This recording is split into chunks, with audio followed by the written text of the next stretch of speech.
This is my co-star here. Let's get started. You've probably seen the videos. Someone buys an Akiya, an abandoned house here in Japan for $6,000, and it looks like the deal of a lifetime. I want to show you the real numbers behind that headline because I've actually built a house here myself, and the price you see on the listing is not the price you actually pay. By the end of this video, you'll know exactly how the real cost of an Akiya compares to the real cost of buying a business, and which one actually makes you money. Now, if you appreciate this type of content, gently tap that like button and let's get into it. So, why is everyone suddenly obsessed with these houses? Japan has millions of vacant properties right now, entire neighborhoods where the owner has passed away, the kids moved to the city, and nobody really wants the house. Local governments are so desperate to fill them that some municipalities will practically give a property away, or even some subsidies to get someone or anyone to move in. So that's a really fascinating trend that's happening here in Japan. And it's also exactly the kind of headline that travels well online, because $6,000 for a house in Japan sounds like a typo. And it's probably why you've seen hundreds of these videos already online. Now, what you haven't seen as often is what happens after the camera stops rolling. First, the price trap is that very small price, which listings can start as low as $3,000, and that number is real. Those houses exist. It could be in the middle of nowhere, but technically you can buy one for that. But that price only covers the building and the land under it. It says nothing about whether the roof leaks, whether the plumbing works, whether there's asbestos, whether the wiring meets any modern code, or even if it's earthquake safe, which is a big one. That listing price is an entry fee. It's not the cost of ownership. So let's actually break down what renovation costs category by category, because this is the part that every one of those viral videos skips, and I'm going to get into it. Roof and structural work can run anywhere from 1 million to 3 million yen on its own. I've paid that for the Japanese contractor rates myself. Plumbing and electrical, especially in a house that's been sitting empty for decades, often needs a full replacement, not a patch job, and that's another meaningful chunk of money on top. Now, these old houses are actually paper thin, and insulation and heating matter a lot more than people expect to. A lot of these older homes were never built for how people actually want to live today, and retrofitting that adds even more. And that's before you touch the kitchen, the bathroom, or anything cosmetic at all. Add those up and you're looking at a renovation running 3 to 5 times the original purchase price, easily. Now, I'll put some links in the description for some helpful resources on this topic, but let's get back to it. Now, renovation isn't the full list. There are hidden costs nobody puts in the headline, registration and transfer taxes, agent fees if you use one. If the property is in a rural area, you're often paying to bring in a contractor from a bigger city, which adds travel and lodging costs into your renovation quote. And there's the cost almost nobody talks about.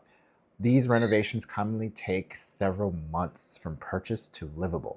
And during every single one of those months, you're actually paying for the property, paying for the land, and not producing anything. No rental income, no use, just outgoing costs.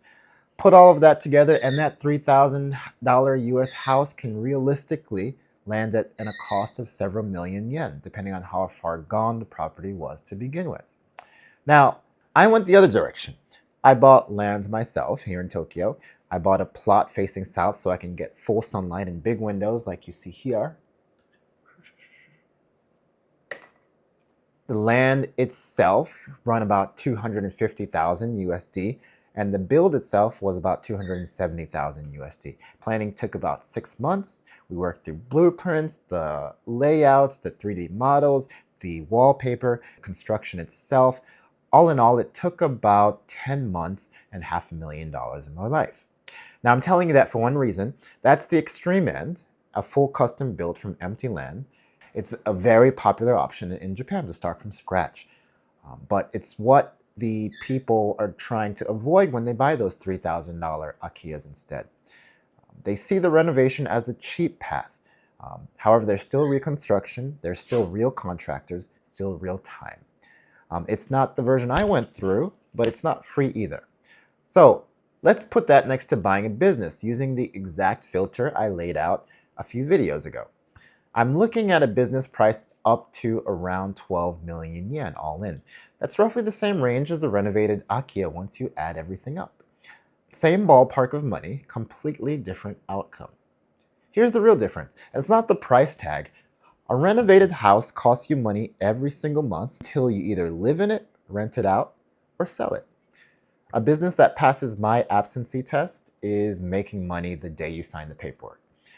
One is an expense that might eventually become an asset if the renovation goes well and the market cooperates. The other is already an asset, producing income from day one.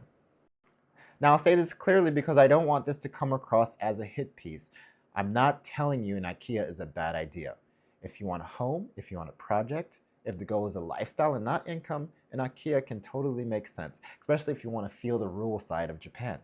I went a more expensive route because I wanted to build something in Tokyo. I wanted a barbecue grill, I wanted a basketball court, and I wanted all of those things custom for myself.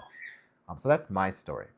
But if the goal is income, if you're trying to replace a paycheck or build something that pays you back, the math points somewhere else entirely. And that's the real comparison, not the headline price, what you see in the articles, the total cost and what the money is actually doing for you once you've spent it. If you want to go deeper on exactly how I screen a business before I'll even consider it, I made a video on exactly that, and you can check it out by clicking the link below.